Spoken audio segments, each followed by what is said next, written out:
सुमिरन ध्यान भजन करोगे और उधर ध्यान लगाओगे तब आपको पता चलेगा। आज ये पशु पक्षी जीव जंतु जो मारे जाते हैं, पशुओं को जब बूचड़ खानों में ले जाया जाता है, उसको देख करके जब इनके दर्द होता है तो ये अपने अंतर में अपनी आवाज में प्रार्थना करते हैं कि हे परमात्मा, मैंने तो कोई अपराध नहीं किया है, समय से पहले आप मुझे क्यों ऊपर बुला रहे हो।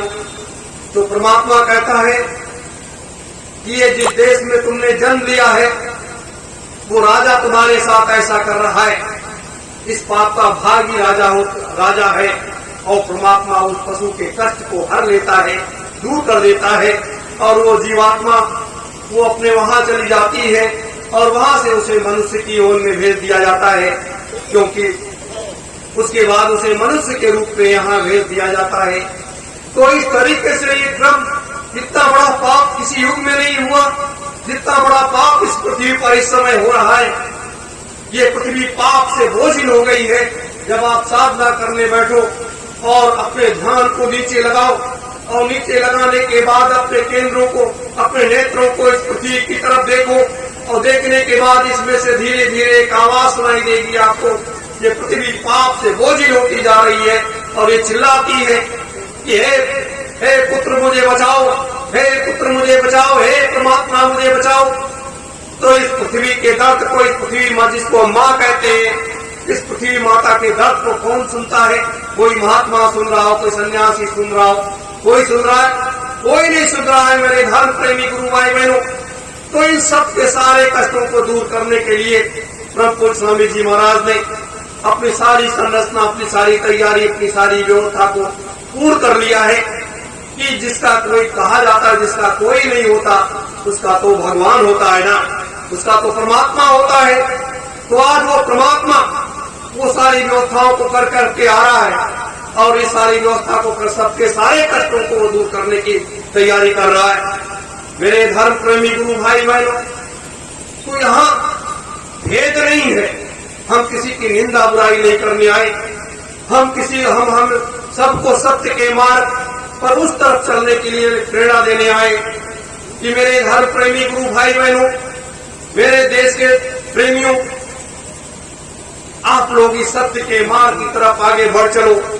यही मार्ग है जो आपको मुक्ति से मोक्ष तक लेकर के जा सकता है, यहाँ से वहां तक आपका ले जा सकता है, यहाँ से वहां तक का वो साथी बन सकता है। स्वामी जी महाराज ने तो कहा था कि मैं इतनी बड़ी जहाज लेकर के आया हूँ कि लोग की सारी जीवात्माएं जब बैठ लेंगी तो भी मेरा जहाज खाली रह जाएगा।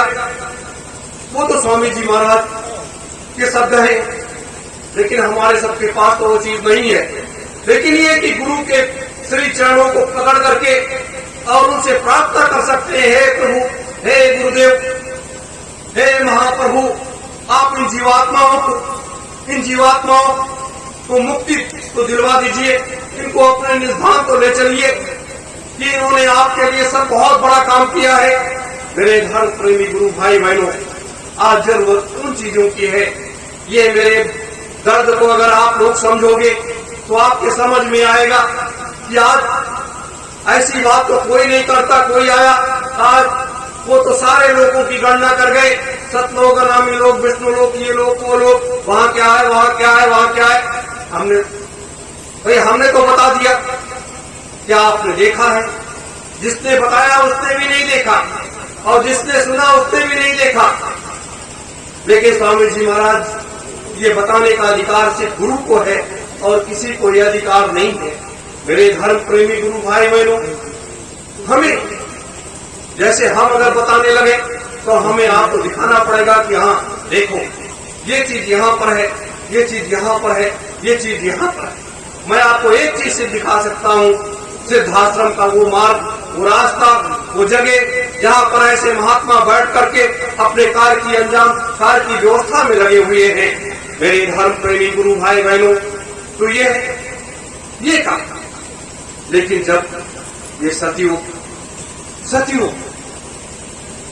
सिर्फ सतयुग का लक्ष्य है, सतयुग की स्थापना वो समय तीव्र गति से आ रहा है और इतना भयानक स्थिति देश और दुनिया की होने जा रही है। त्राहिमाम दुनिया कर उठेगी और कहीं किसी को मिलेगी, लोग भागते हुए नजर आएंगे। जैसे खेल के मैदान में फुटबॉल एक खिलाड़ी इधर से किक मारता है, एक खिलाड़ी उधर से किक मारता है, उस तरीके से आने वाला समय होने जा रहा है। इतना भयानक स्थिति होने जा रही है, उससे बचने के लिए एक रास्ता निकाल लो मेरे धर्म प्रेमी गुरु भाई बहनों, एक मार्ग निकाल लो। नहीं तो कौन बचाएगा? हम आपको कहते हैं कि स्वामी जी महाराज बचाएंगे, उनके सिवा कौन बचाएगा, ये सत्य है। लेकिन हम उनके लिए क्या करते हैं, ये क्या सत्य है? ये कुछ बातें थी जो मैंने आपके बीच में आज रख दी है। मैं कोई राजनीतिक चर्चा आप लोगों के बीच में नहीं किया हूं, लेकिन एक बात इतना कहना चाहता हूं कि भारत की राजनीति जो है इतनी गंदी हो चुकी है, इतनी भ्रष्ट हो चुकी है, और इतना उस रास्ते पर लोग चले गए हैं, हमारे देश के राजनीतिक लोग, जिनको उधर नहीं जाना चाहिए था। वो सब हमारे आपके घरों के हैं, जो संसद विधानसभाओं में बैठे हुए लोग हैं, और उनको वो सत्य का मार्ग अपनाना चाहिए था, लेकिन वो लोग नहीं अपना पाए। वो देश को लूट करके अपने खजानों को भरा, उसे ले जाकर के विदेशी खजानों को भर दिया। ये सब किया। अब इससे भी निजात दिलाने के लिए वैचारिक क्रांति अभियान, आध्यात्मिक क्रांति अभियान आगामी 30 अक्टूबर से अपने लोग शुरू करने जा रहे हैं, जहां हम धर्म नीति की भी खुल करके चर्चा करेंगे, बताएंगे लोगों को कि आज धर्म के क्षेत्र में हमारे इस देश में आवश्यकता क्या है, किस तरीके से आवश्यकता है, किस तरीके से हम राम और कृष्ण को, मीरा और तुलसी को, और किस तरीके से हम अपने पूर्वजों को सम्मान दे सकते हैं और उनके बताए हुए मार्ग पर हम चल सकते हैं, और किस तरीके से हम अपने गुरु के आदेश का पालन कर सकते हैं, और हमारे गुरु का आदेश क्या है। ये है आध्यात्मिक क्रांति। वैचारिक क्रांति, विचारों की क्रांति, जिसे कहा जाता है कि विचार क्रांति तलवार की धार से ज्यादा पैनी होती है। तलवार चला दोगे एक बार गला कट जाएगा, लेकिन शब्द आप ऐसा अगर दे दोगे तो शब्द से व्यक्ति आहत हो जाएगा, और जब तक वो व्यक्ति जिंदा रहेगा तब तक वो शब्द उसके अंदर कचोटता रहेगा। उसे कहते हैं वैचारिक क्रांति, जो तलवार के धार से ज्यादा पैनी है। यह अभियान हमारे देश के राजनीतिकों के लिए, दुनिया के राजनीतिकों के लिए हम देने जा रहे हैं कि लोग सचेत, सतर्क हो जाएं, सावधान हो जाएं, अच्छे रास्ते की तरफ चल पड़े, देश और दुनिया में खुशहाली आए, देश दुनिया में अमन चल आए, कोई एक दूसरे की गुलामी को न महसूस करे, और लोग अपने देश को, अपने प्रजा को, उसको इस तरीके से लालन पालन करें जैसे माँ अपने बेटे की करती है। उसी तरीके से राजा का कर्तव्य है कि राजा भी अपनी प्रजा का उसी तरीके से लालन पालन करे। ये संदेश हम आम जनता के बीच में पूरी दुनिया में लेकर के जाने की तैयारी कर रहे हैं। ये नहीं छोटे स्तर पर, पूरी दुनिया में लेकर के जाने की तैयारी कर रहे हैं मेरे धर्म प्रेमी गुरु भाई बहनों। इसलिए ये जीवन को सार्थक बना लो मेरे साथियों। ये जीवन बड़ा अमोल है, ये अमोलक वस्तु है। ये आज मिला है, कल हो सकता है ना मिले। ये है। और परम पूज्य स्वामी जी महाराज, महान संत सम्राट जी महाराज आएंगे। चौथा महायज्ञ उनके नेतृत्व में होगा। 3,000 महात्मा, 3 लाख सद्गुरु, करोड़ों करोड़ों का अपार जन समुदाय निमसा की उस पावन भूमि पर आदि गंगा माता गोमती के तट पर इकट्ठा होगा। लोग ये दृश्य देख करके देवता भी स्तब्ध रह जाएंगे। ये कैसे क्या हो गया और ये क्या हो रहा है। देवता तो इसमें भाग लेने के लिए तरसते।